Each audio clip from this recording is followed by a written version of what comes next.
Well, Reece, thank you for that, and thank you very much for coming this evening and giving us a bit of your time. I think for all of the audience here, the opportunity to see you in person after seeing you on screen is really a real pleasure. But Reece, if I can start by asking you specifically about this role and how you prepare for something like this.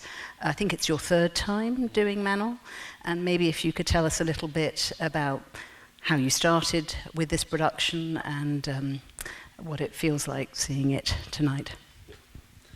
Firstly, thank you again for all coming. It's great to see all of you here today. Yeah, so with a production like Manon, we're kind of given in around 6 to 7 weeks from first rehearsal to performance, so what you've just watched. Myself, leading up to this one, I knew it's a big role. There's lots to dive into, lots of material, choreography, the journey that it takes you on. And this is, as you say, my third time performing. So I did some homework kind of before the rehearsal process started. I reread the book by Prevost that the production is set on. And Kenneth Macmillan apparently gave the original cast this book as well to base their kind of ideas and interpretation on as well. And then I like to rewatch, if I can, some of the original material. So the role I performed, Des Grieux, was created by Sir Anthony Dowell. And to even attempt to follow in his footsteps was an incredible opportunity, to say the least.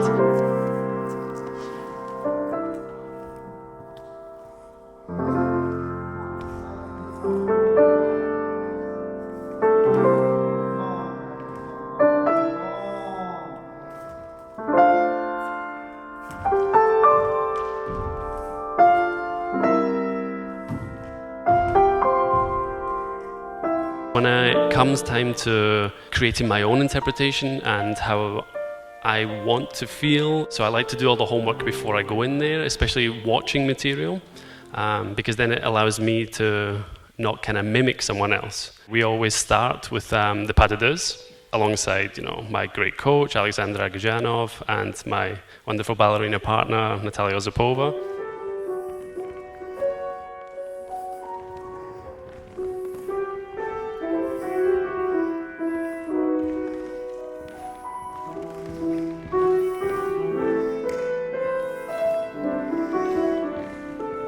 So Kenneth Macmillan's, every production he does, the central pas de deux is what he starts his productions on, and then he frames the rest of the production from those. So we always start together, blocking through each of the main kind of pas de deux, and then diving into our solos and other kind of group moments after that. Then we hit the stage together roughly 2.5 weeks ago, maybe. We had one opportunity to kind of feel the stage, see some of the other characters we hadn't met before, try the costumes on, hear the orchestra, which really takes it to another level.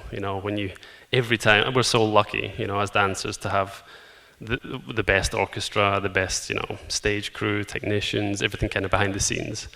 So when you first do that stage call, even though it's only going to be once before the performance, that really just takes it to that next level, and kind of for the mind state as well, it just sets the tone from where the performances are going to be, which is great. And then we had a week or so back in the studio before we did what everyone just seen. So that's extraordinary. And how many actual performances do you do after that much prep and work? Sadly, only 2. As an artist, of course, we'd love to have many, many more performances of, especially works like this. These kind of roles and productions are what me especially, what I get the most out of, and the roles we dream to dance.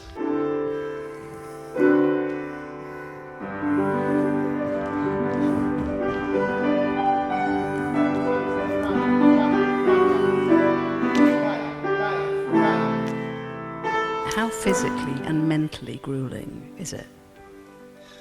I think it's hard to put into words.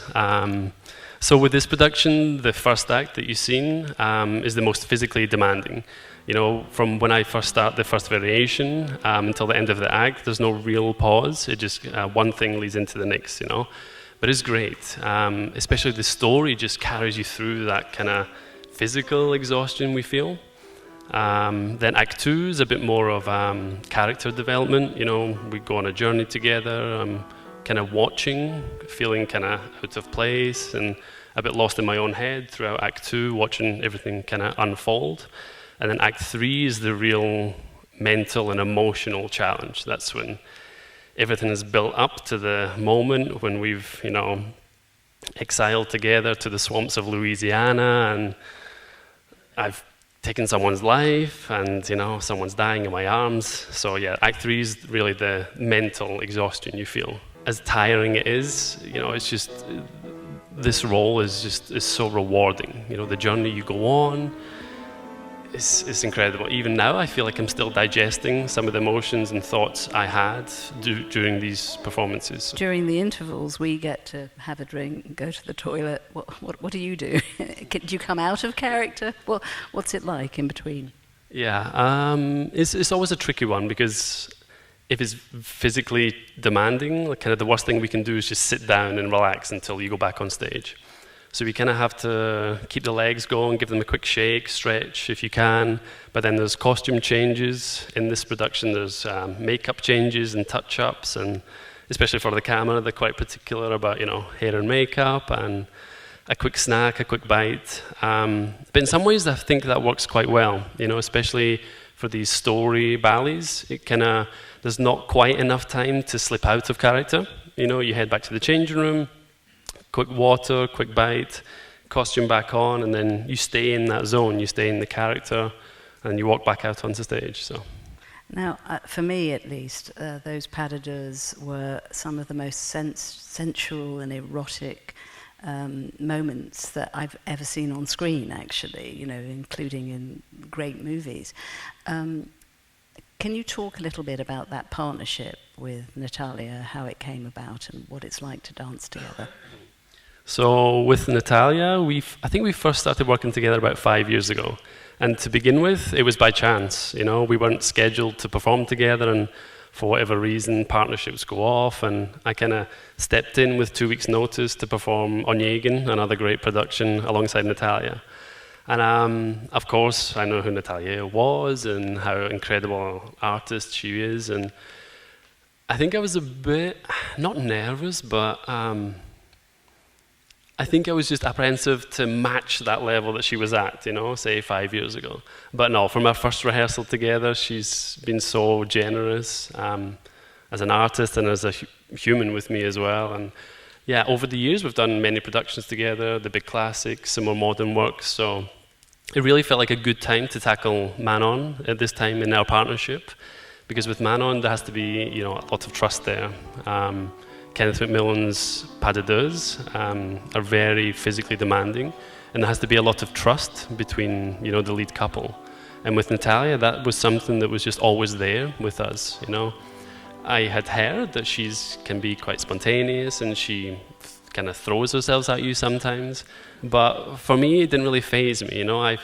I was able to just read her, and it clicked, you know, and it worked for us. And she's brought out a lot in me, I think, as well, emotionally and dramatically. You know, she's so committed and devoted to every role she does, and it's very honourable and inspiring to see that, you know, on stage, off stage. So she was great, and to do this one was, yeah, it was an honour for me. So with the ballet like this that is as famous as it is, and with Macmillan behind it, do you know it? Is it something where all the steps, all the choreography part of the repertoire that you learn at school, or how do you get into it as a sort of novice at the beginning? So Macmillan's choreography is classically, technically based. So everything we learned at school, you know, the steps, the fundamentals are there. And myself, from training at the Royal Ballet School, kind of led quite nicely, stepping into the Royal Ballet and performing, you know, Macmillan and Ashton, these heritage works, you know. So it was physically and technically was fairly a nice process and fairly straightforward to step into. But the dramatic aspect of it took me by surprise, you know. I was quite lucky to perform this role quite early on in my career. I think I was around 23 years old when I first performed Digrier, and it was and still is one of my favorite productions to perform. The feelings and the emotions. People kind of talk about it and kind of try and prepare you for it, but to experience that on stage and to share such an incredible story and journey with someone and with a great ensemble was, I don't know, I still get goosebumps when I think about it. It really is a masterpiece, and as I said, Macmillan's choreography paired with this incredible score by Massenet's, it's a match made in heaven, So the Royal has obviously been your life, and I know that you joined following your brothers, 3 brothers who went ahead of you. Why ballet? Why not football? To be honest, I think myself and my brothers thought we might end up playing sports, So growing up in Scotland, we played every sport you can think of, and I don't know, my parents said that we all had lots of energy as kids, and 4 boys in the same house can be quite a lot, So we were in all the sports teams, and my parents just put us into dance as another after-school activity, to burn the energy off and to keep us occupied to begin with. And it was our kind of dance teachers that seen the potential, and I think they spoke to my parents and said, like, this is something we could take seriously. So we started with a weekly class in Glasgow, which was the closest main town, and then 2 out of the 4 boys, we did weekly classes. Every fortnight we would travel down to London to take class on a Saturday. It was part of the Junior Associate Royal Ballet programme. We would travel back on a Sunday and go back to school on Monday. Following that, we joined the Royal Ballet School and kind of went through the whole Royal Ballet School. And I don't know, in some ways, I think I had maybe the easiest journey out of my brothers, because they had kind of all gone through it before, and they were always there if I had any questions or concerns.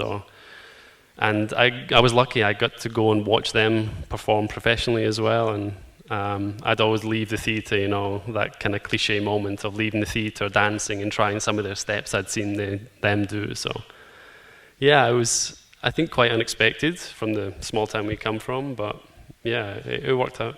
And did the town back you, follow you? Are you able to give back? Or? Yeah, absolutely. I think everyone was kind of surprised by the story and the journey, because especially the small town I'm from, there's kind of local dance schools, but to have the thought to change country and have this whole lifestyle change to go to a vocational ballet school was, it took a lot of people by surprise. But even to this day, the community still keeps in touch, and yeah, I'm very proud of that journey. And also I'm trying to, at the moment, work on a performance back in this hometown I'm from, because I haven't, even in Scotland, I haven't performed as a professional dancer back in Scotland, so that's something I'm working on as well.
Will you join me in thanking Reece for joining us?